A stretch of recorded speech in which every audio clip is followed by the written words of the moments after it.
A lot of it took place in the evening when women could speak to each other after lights went out. They would talk about who they were, who they had been, in terms of the foods that they cooked.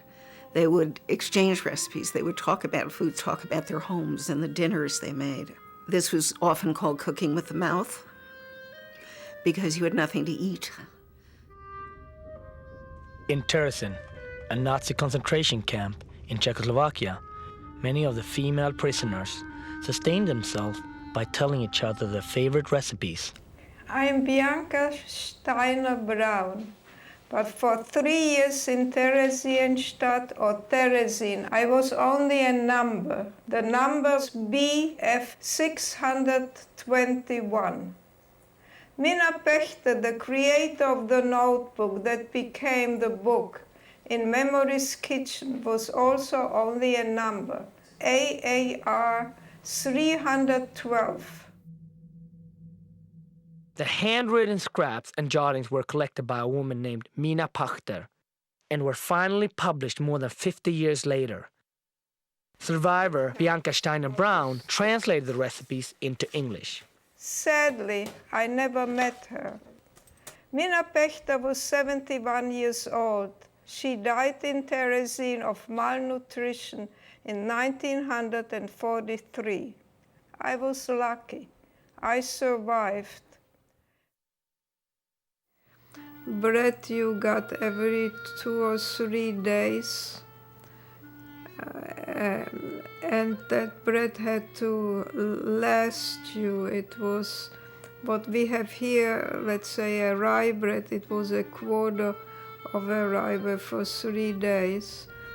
My bunk was a third one up, and I tried to go to sleep, and these women started discussing recipes. And I was hungry.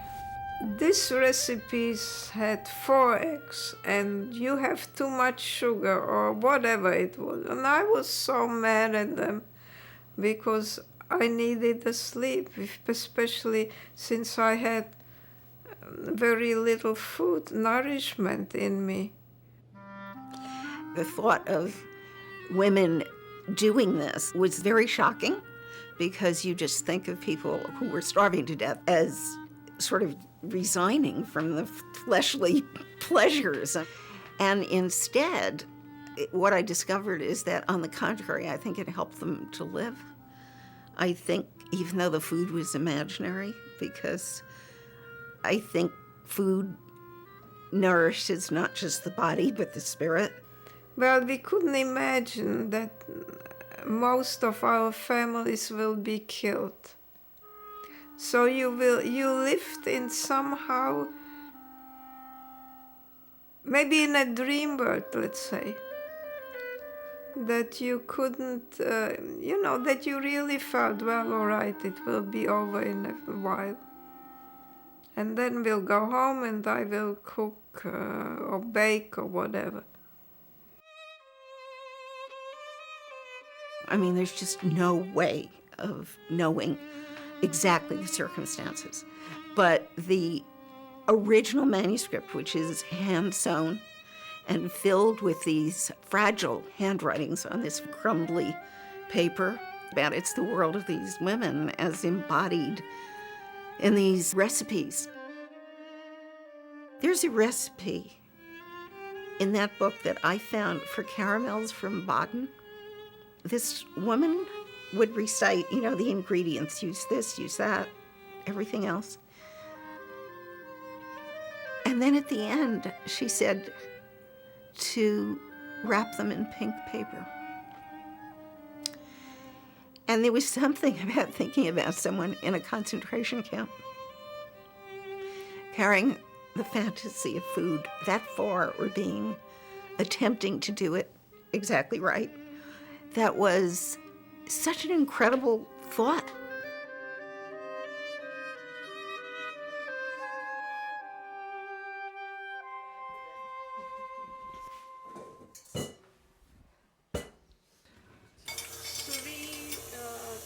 The sense when one reads the recipes is not of shortcuts because they each knew each other's food, but rather of an inability to really write it down because they could no longer write it down. And so that you get reversed steps and you get things that aren't completed and you get sentences that just run off into space. And of course, one also has to speculate. Someone was called for a transport in the middle of writing a recipe. You just don't know. Bianca is cooking recipes from the book to serve at an adult education program, where she will speak about her experience at Terezin. Food is a powerful identity marker. It's one of the most powerful identity markers in the world, meaning the food of your childhood, what you grew up with, your celebrations, your memories of the meatloaf your mother made, these wonderful Svechkin cakes, and all of these other things. Those things are really imprinted on us in a very, very powerful way, whether we realize it or not. And I'm not saying these women realized what they were doing. I'm saying that one of the results of what they did is that they fought with Svechkin cake and Erdapfel Dalkin and things like that. That in a funny way, it was fighting back when somebody's trying to erase you. 1, 2, 3. I have come to feel that at some level it was being done for us. It was being done for the unseen others who might someday make these recipes again.